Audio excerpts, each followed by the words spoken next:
Imagine much of the work that you've done around creating Siri and some of the sort of concepts that continue is one of those sort of long-term themes. It's been more than 20 years, as I understand it, since you began working on what became Siri. Do you want to go ahead and tell the story of how you came to was it SRI? Was that how it was pronounced? How you came to SRI and the birth of Siri? Sure.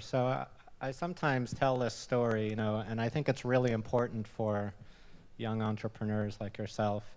Many times people see Siri emerge overnight, and there it is. It's like, wow, it came out of nowhere, and wow, isn't it incredible? And they say, well, tell me, how did it happen?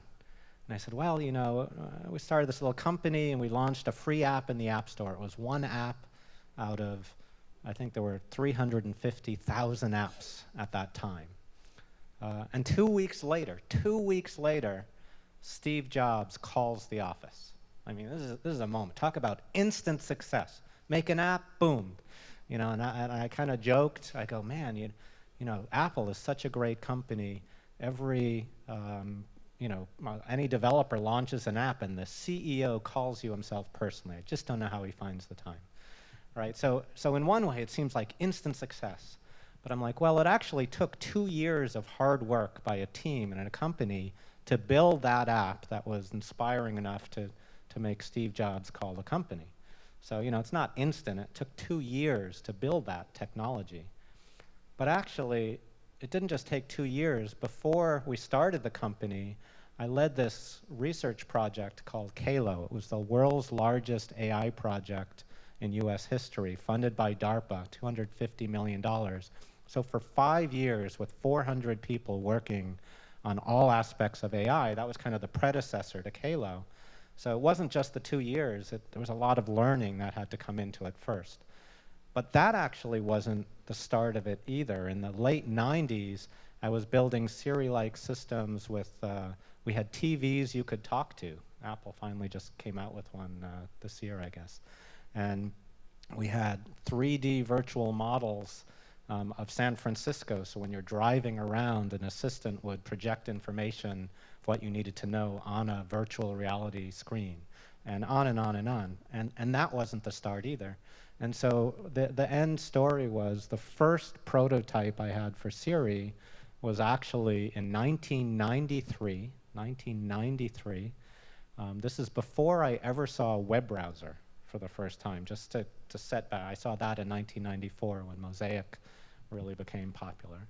And I had this vision for this world. We started out, and my first prototype, we had a tablet PC that looked a lot like an iPad, a little thicker, and it didn't have the touch aspect, but it had handwriting recognition, so you could manipulate the screen and do handwriting, and you could speak to it.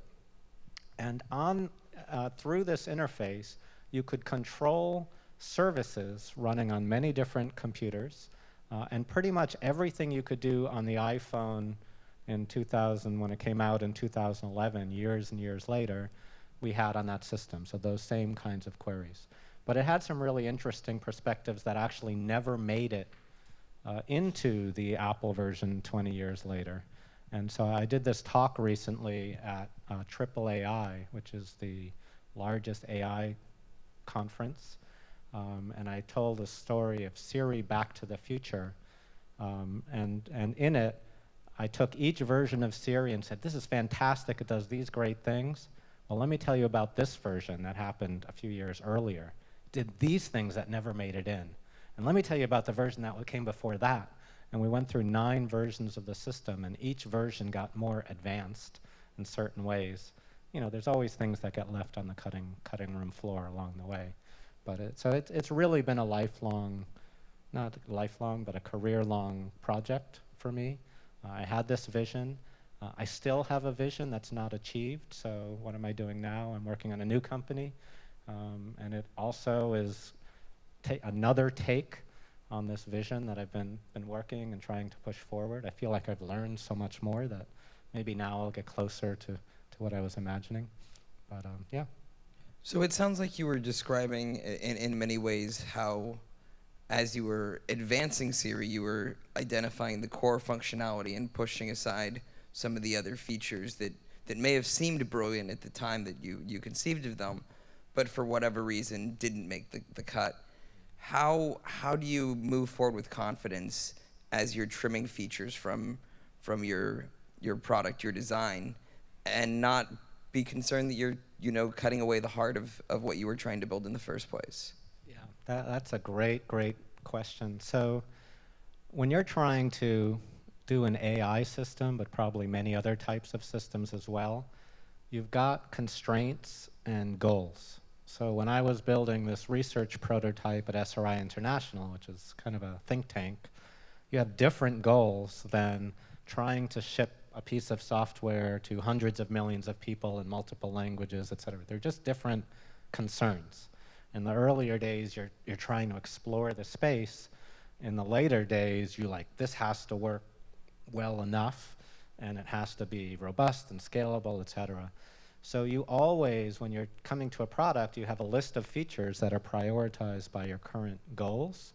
And you say, well, we have to make it scale, and we have to make it fast, and for the Apple, the mass market case. And you kind of work your way down, and now we'd like to get this, and we'd like to get that, and we'd like to get that, but if it doesn't scale, nothing else matters, or what have you. So I would say in my explorations over the years, I had different requirements, different end goals, and you can never solve the whole problem. You just don't have time, or it's just too hard to do perfect AI, as you imagined it. So you have to pick and choose and iterate and improve. And I think we've done that, pretty well along the way.